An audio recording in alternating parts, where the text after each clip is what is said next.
اعوذ باللہ من الشیطان الرجیم بسم اللہ الرحمن الرحیم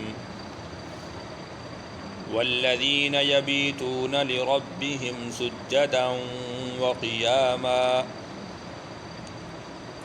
والذین اور وہ لوگ یبیتون جو رات کاٹتے ہیں لربهم اپنے رب کے لیے سجدا وقیاما سجدہ کرتے ہوئے اور قیام کرتے ہوئے۔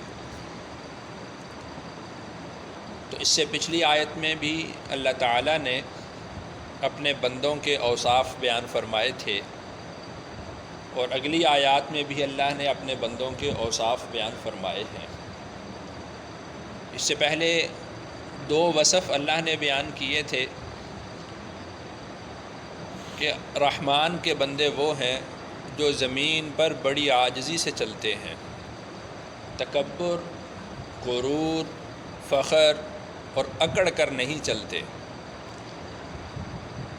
اور دوسری بات یہ تھی کہ جب ان سے جاہل مخاطب ہوتے ہیں تو وہ ان کو سلام کہتے ہیں اور ایک طرف ہو جاتے ہیں، ان کے ساتھ بحث و مباحثہ نہیں کرتے۔ اس آیت میں اللہ نے ارشاد فرمایا کہ اور وہ لوگ جو رات اپنے رب کے سامنے سجدے کی حالت میں اور قیام کی حالت میں کاٹتے ہیں۔ حدیث مبارکہ میں آتا ہے، رسول اللہ صلی اللہ علیہ وسلم نے ارشاد فرمایا، جب رات چھا جاتی ہے، اندھیرا چھا جاتا ہے، تو لوگ تین حصوں میں بٹ جاتے ہیں۔ ایک وہ لوگ کہ رات ہوئی اور آرام کے لیے لیٹ گئے، سو گئے اور صبح تک سوئے رہے، صبح اٹھے پھر اپنی محنت مزدوری میں چلے گئے۔ دوسری طرح کے وہ لوگ ہیں کہ جیسے ہی رات چھاتی ہے تو چوری میں، ڈکیٹی میں، زناکاری میں اور مختلف گناہوں میں مبتلا ہو جاتے ہیں۔ اور تیسری طرح کے لوگ وہ ہیں کہ جو رات کو غنیمت جانتے ہیں اور اپنے رب کے سامنے رکوع میں، سجدہ میں، قیام میں، تلاوت میں، ذکر میں، دعاؤں میں اپنی رات گزارتے ہیں۔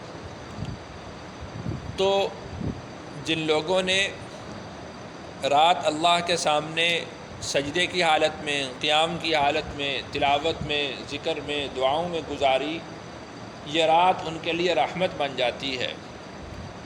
اور وہ لوگ کہ جنہوں نے رات کو اپنے گناہوں کے لیے غنیمت جانا اور چوری میں، ڈکیٹی میں، زناکاری میں مبتلا ہو گئے، تو رات ان کے لیے زحمت بن جاتی ہے، وبال کا ذریعہ بن جاتی ہے۔ اور جو لوگ سو گئے تھے تو انہوں نے نہ کچھ کھویا نہ کچھ پایا، نہ کچھ کمایا نہ کچھ گنوایا۔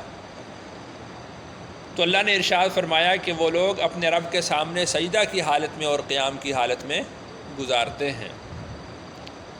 یعنی جب لوگ نافرمانیوں میں یا غفلت میں رات گزارتے ہوں تو یہ لوگ غفلت میں یا اللہ کی نافرمانی میں رات نہیں گزارتے۔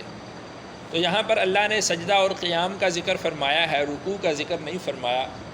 وہ شاید اس لیے کہ قیام اور سجدہ کے درمیان رکوع ہے، تو وہ تو لا محالہ جو سجدہ کر رہا ہے، جو قیام کر رہا ہے، وہ رکوع بھی ضرور ہی کرے گا۔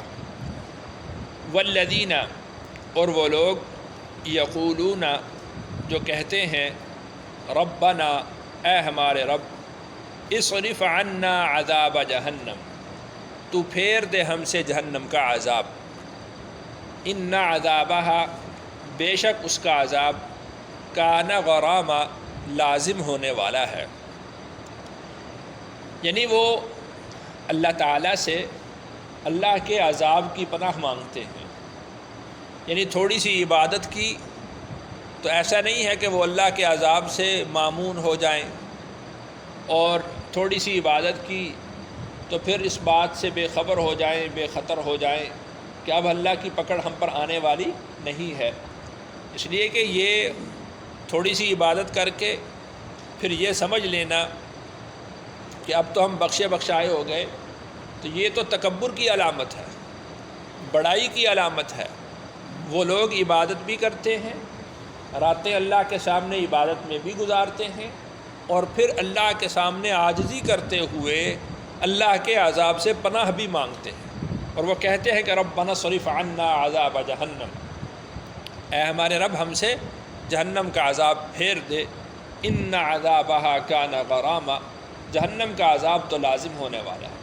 اس لیے کہ جس شخص کو جہنم کے عذاب میں ڈال دیا جائے گا تو وہ اس جہنم کے عذاب سے اپنی قوت سے کبھی نہیں چھوٹ سکے گا، اپنی تدبیر سے کبھی نہیں چھوٹ سکے گا، بلکہ اللہ تعالیٰ نے قرآن مجید میں ارشاد فرمایا ہے کہ جب کلما ارادو، کہ جب بھی وہ ارادہ کریں گے کہ وہ جہنم سے نکلیں، تو جب وہ جہنم کی منڈیر پر پہنچیں گے تو پھر فرشتے ان کو گرز ماریں گے اور دوبارہ جہنم کے اندر پھینک دیں گے، اور ان کو یہ کہا جائے گا کہ اب دوبارہ یہ جہنم کا عذاب تم چکھو۔ جہنم کی گرفت سے وہ لوگ نکلنے والے نہیں ہیں۔ جس کو جہنم کا عذاب مل گیا وہ اس کو چمٹ کر رہے گا۔ جس طرح انسان کا لباس انسان کے جسم کے ساتھ ہوتا ہے، اسی طرح جہنم کا عذاب بھی اس کے ساتھ لازم ہو کر رہے گا۔ انہا ساعت، بے شک وہ بہت برا ہے، مستقرن و مقاما، ٹھہرنے کی جگہ اور مقام۔ مستقر اور مقام میں تھوڑا سا فرق ہوتا ہے۔ مستقر کہتے ہیں عارضی ٹھہرنے کی جگہ کو، اور مقام کہتے ہیں مستقل ٹھہرنے کی جگہ کو۔ تو مستقر کے حساب سے یعنی اگر یہ اس کے لیے ہے کہ جو ایمان والا ہو اور گناہ گار ہو اور بغیر توبہ کے مر جائے، تو اس کو اپنے گناہوں کی سزا بھگت کر پھر جنت میں اللہ تعالیٰ بھیجیں گے، تو وہ اس کے لیے مستقل تو ٹھہرنے کی جگہ نہ ہوئی، عارضی ٹھہرنے کی جگہ ہے۔ لیکن وہ جو عارضی ٹھہرنے کی جگہ ہے اس حساب سے بھی وہ بہت بری ہے۔ اور جو لوگ حالت کفر میں مر جائیں، ایمان نہ لائیں، تو ان کے لیے وہ مستقل ٹھہرنے کی جگہ ہے، ان کو اس کے لیے مقام بیان فرمایا کہ ان کا مقام ہی یہ ہے۔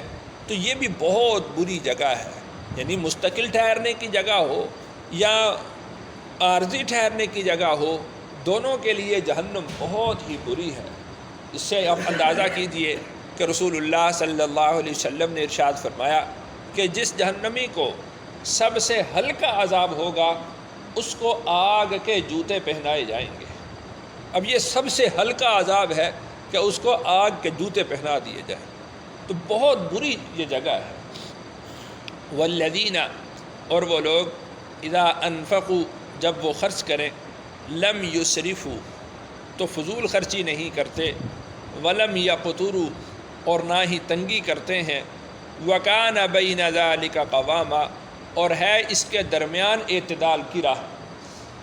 نہ فضول خرچی کرتے ہیں، نہ بخل کرتے ہیں، تنگی کرتے ہیں، بلکہ اعتدال کے ساتھ اللہ کے دیے ہوئے مال کو خرچ کرتے ہیں۔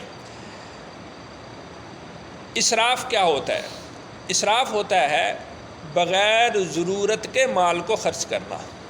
جس جگہ ضرورت نہیں ہے وہاں پر اپنے مال کو خرچ کرنا، یہ اسراف کہلاتا ہے، فضول خرچی کہلاتا ہے۔ اور ولم یقتروا، اور اقتراء نہیں کرتے، تنگی نہیں کرتے، بخل نہیں کرتے۔ بخل کس کو کہتے ہیں؟ بخل کہتے ہیں کہ ضرورت کی جگہ پر بھی مال خرچ نہ کرنا۔ دوائی کی ضرورت ہے، دوائی نہیں لیتا۔ سردی آ گئی ہے، گرم کپڑوں کی ضرورت ہے، گرم کپڑے نہیں لیتا۔ مطلب اس طرح یہ چیزیں جہاں پر ضرورت ہے وہاں پر بھی وہ خرچ نہیں کرتا، اس کو بخل کہتے ہیں، اس کو تنگی کہتے ہیں۔ اردو میں بھی محاورہ ہے نا کہ چمڑی جائے پر دمڑی نہ جائے۔ تو یہ جو طریقہ ہوتا ہے یہ بخل کا طریقہ ہوتا ہے۔ ایمان والے نہ اسراف کرتے ہیں نہ بخل کرتے ہیں۔ وَكَانَ بَيْنَ ذَلِكَ قَوَامًا، اور اس کے درمیان اعتدال کی راہ ہے۔ اعتدال کس کو کہتے ہیں؟ جب ضرورت ہو، جہاں ضرورت ہو اور جتنی ضرورت ہو اتنا خرچ کرنا، یہ اعتدال کی راہ ہے۔ جب ضرورت ہو، جہاں ضرورت ہو، جتنی ضرورت ہو اتنا مال خرچ کیا جائے، تو یہ اعتدال کی راہ ہوگی۔ بازار جاتے ہیں، جوتا پسند آیا تو خرید لیا، پہلے سے ہی 15 جوتے پڑے ہیں، ایک اور کا اضافہ ہو گیا، تو یہ فضول خرچی میں۔ لباس کی ضرورت نہیں ہے، خام خواہ کا لباس خریدا، کھانے پینے کی چیزوں کی ضرورت نہیں ہے، خام خواہ اضافی چیزیں خرید لی، ضائع ہو جائیں گی، تو یہ فضول خرچی میں شامل ہو جاتا ہے۔ والذین لا يدعون، اور وہ لوگ جو نہیں پکارتے، مع اللہ، اللہ کے ساتھ، الہا آخر، کسی دوسرے معبود کو، اللہ کے علاوہ کسی کو نہیں پکارتے، اللہ کے علاوہ کسی اور کی عبادت نہیں کرتے۔ جیسا کہ ہم بارہا یہ پڑھ چکے ہیں کہ اللہ کے علاوہ کسی کو پکارنا، اللہ کے علاوہ کسی اور کی عبادت کرنا، یہ کیا کہلاتا ہے؟ شرک کہلاتا ہے۔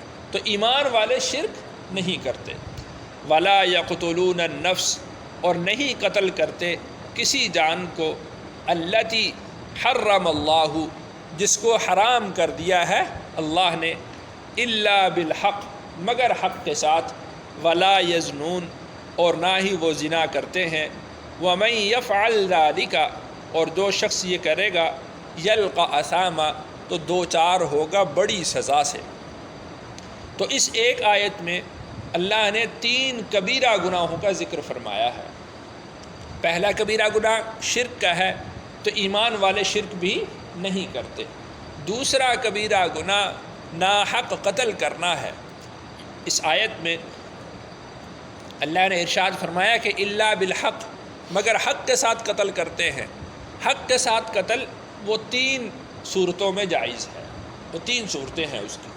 پہلی صورت یہ ہے کہ اگر کسی شخص نے کسی دوسرے کو قتل کیا ہو تو قصاصاً اس کو قتل کیا جائے، یہ ایک حق ہے، حق کے ساتھ یہ ہے۔ اور دوسرا یہ ہے کہ اگر کوئی شخص دین اسلام سے پھر جائے، مرتد ہو جائے، تو اس شخص کو قتل کرنا یہ بھی حق ہے۔ اور تیسرا، اگر کوئی شخص مسلمان ہو، عاقل ہو، بالغ ہو، شادی شدہ ہو، جس کو محسن کہا جاتا ہے، اگر وہ زنا کرے تو اس کو سنسار کرنا، پتھر مار کر اس کو قتل کرنا، یہ جائز ہے۔ تو یہ 3 ہیں الا بالحق میں داخل، اس کے علاوہ کسی کو قتل کرنا جائز نہیں ہے۔ اور اس کی تصریح حدیث مبارکہ کے اندر بھی آئی ہے، وَمَن يَفْعَلْ ذَلِكَ يَلْقَ أَثَامًا، اور جو شخص یہ کام کرے گا وہ دوچار ہوگا بڑے عذاب سے۔ اثام کا ایک معنی تو یہ بڑا عذاب ہے، اور ایک دوسری روایت میں اثام جہنم کے ایک خاص حصے کو کہا جاتا ہے۔ جہنم کی ایک وادی کا نام بھی اثام ہے، کہ جو ان لوگوں کے لیے ہی تیار کی گئی ہے جو شرک کرنے والے ہیں یا جو قتل کرنے والے ہیں۔ اور تیسرا یہاں پر تھا کہ ولا یزنون، اور جو زنا کرنے والے ہیں ان کے لیے اللہ نے یہ وادی جو اثام کی وادی ہے اس کو تیار کر رکھا ہے۔ تو یہ 3 کبیرہ گناہ ہیں۔ یضاعف لہ العذاب، 2 چند کر دیا جائے گا اس کے لیے عذاب کو، یوم القیامت، قیامت کے دن، وَيَخْلُدْ فِيهِ مُحَانًا، اور وہ اس میں ہمیشہ رہے گا رسوا ہو کر۔ اس لیے کہ جہنم کی جو جگہ ہے وہ اہانت آمیز جگہ ہے، وہ ذلت آمیز جگہ ہے، وہ رسوائی کی جگہ ہے، وہ ضلالت کی جگہ ہے۔ تو اس کا عذاب 2 چند ہوتا رہے گا، یعنی ہر روز اس کا عذاب بڑھتا رہے گا۔ وہ ایسا عذاب ہے جو کم ہونے والا نہیں ہے۔ اللہ تعالیٰ سے دعا